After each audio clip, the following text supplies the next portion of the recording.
பாறையா? ஆமாம்.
எல்லாருக்கும் வணக்கம். கூனி இறை வீசி முருகன் அன்னைக்கு கச்சா வச்சு கிளி மீன் தூக்குற வீடு தாங்க பார்க்க போகிறோம். வாங்க பார்க்கலாம்.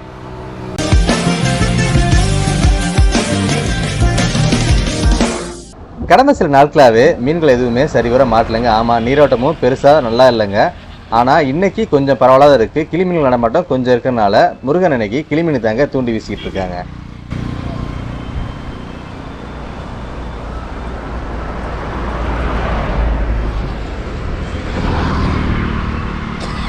வழக்கம் போல் கூனி தாங்க கிளிமீனுக்காக அண்ணன் வீசிக்கிட்டு இருக்காரு இன்னைக்கு. ஆனால் என்ன, இன்னைக்கு கடல் கொஞ்சம் கலக்காக இருக்குங்க. அதாவது தெளிவு இல்லாமல் கிடக்கு. தெளிவாக இருந்துச்சு அப்படின்னா கிளிமீன்களை பிடிக்கிறதுக்கு ரொம்பவே சுலபமாக இருக்கும். ஏன்னா மீன்களோட நடமாட்டத்தை பார்த்து டக்குன்னு வெட்டி எடுக்க கொஞ்சம் ஈஸியாக இருக்கும். ஆனால் இன்றைக்கி கொஞ்சம் ஒரு ரிஸ்க் ஃபேக்டர் தாங்க. அதுவும் இல்லாமல் பாலத்தூணுக்குள்ளே தான் அந்த மீன்கள் கிடக்கு. பாலத்தூணுக்குள்ளே தூண்டியை வச்சு கொஞ்சம் எடுக்கிறது கொஞ்சம் அந்த ரிஸ்க்கு தான். ஆனால் முருகனுக்கு அது பெரிய ரிஸ்க்கான விஷயம் கிடையாதுங்க. கூனி இறையை பொறுத்த வரைக்கும் ஸ்ட்ரைக்குக்கு முன்னாடியே கூனியை வாங்கி அதை காய வச்சு கொண்டு வந்திருக்காங்க. இனி ஸ்ட்ரைக் முடிஞ்சாதாங்க கூனி எடுத்து வாங்க முடியும். அதனால் இப்போ கூனி ரொம்பவே டிமாண்டான ஒரு விஷயமா இருக்கும்.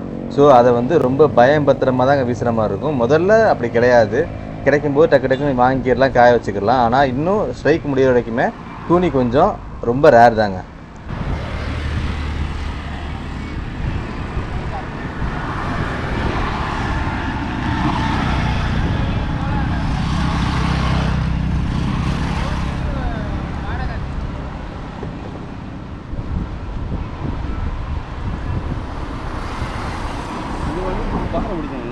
பாறையா?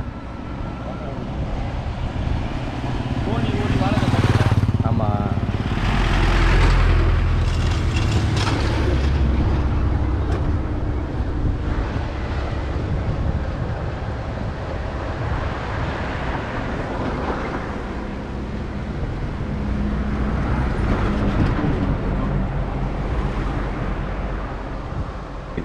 தூண்டில்னு சொல்கிறது என்னதான் தீரா காதல் ஆசையாக இருந்தாலும் அது தொழில்னு வரும்போது கொஞ்சம் சிரமமான விஷயம் தாங்க.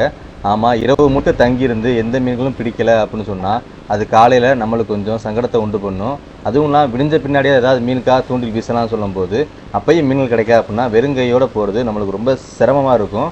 அது மாதிரி டயத்தில் என்ன பண்ணுறதுனே தெரியாதுங்க. ஆனால் இந்த மாதிரி எப்போயாவது மீன்கள் கிடைக்கும்போது நீரோட்டம் சரியாக இருக்கும்போது அதை பிடிச்சு நம்ம சரி பண்ணிக்கிட்டே தாங்க உண்டு.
ஆமா.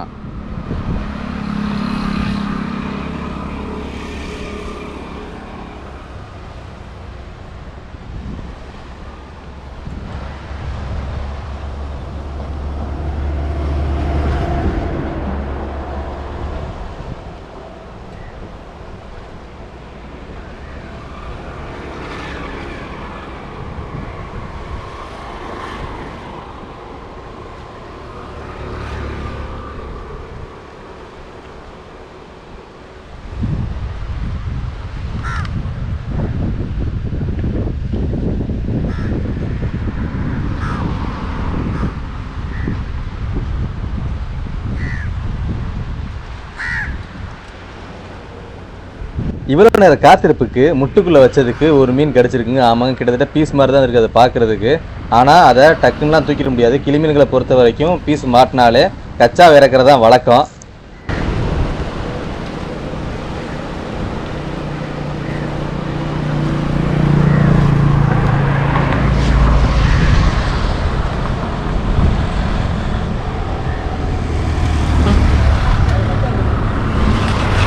கச்சாவா? சோனா கச்சா எங்கே இருக்கு?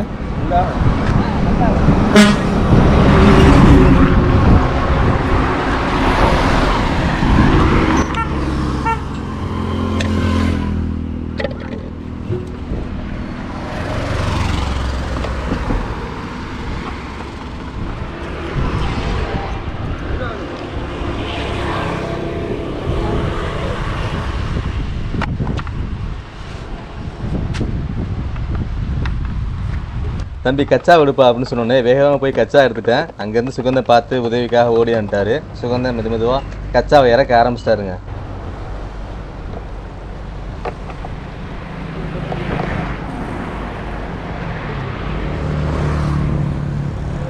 எந்த வித சிரமமே இல்லாமல் ரொம்ப சீக்கிரமாகவே கச்சாவுக்குள்ளே மீன் ஏறிச்சுங்க. ஆமாங்க, ஒரு சூப்பரான கிளி மீன் தான் மேலே வந்துக்கிட்டு இருக்கு.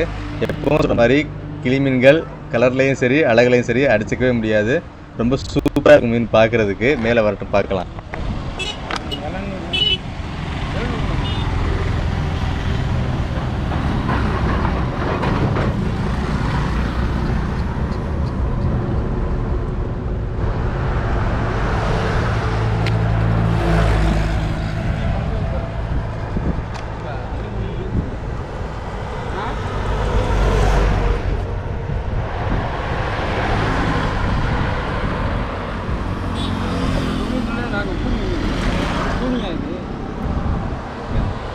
நம்மளிடம் சுவையான ராமேஸ்வர கருவாடு மற்றும் கடலில் கிடைக்கிற சங்கு, முத்து போன்ற பொருட்கள் எல்லாமே நம்ம வெப்சைட்டில் நீங்கள் ஆன்லைன்லேயே வாங்கிக்கலாம். www.peppyfishing.com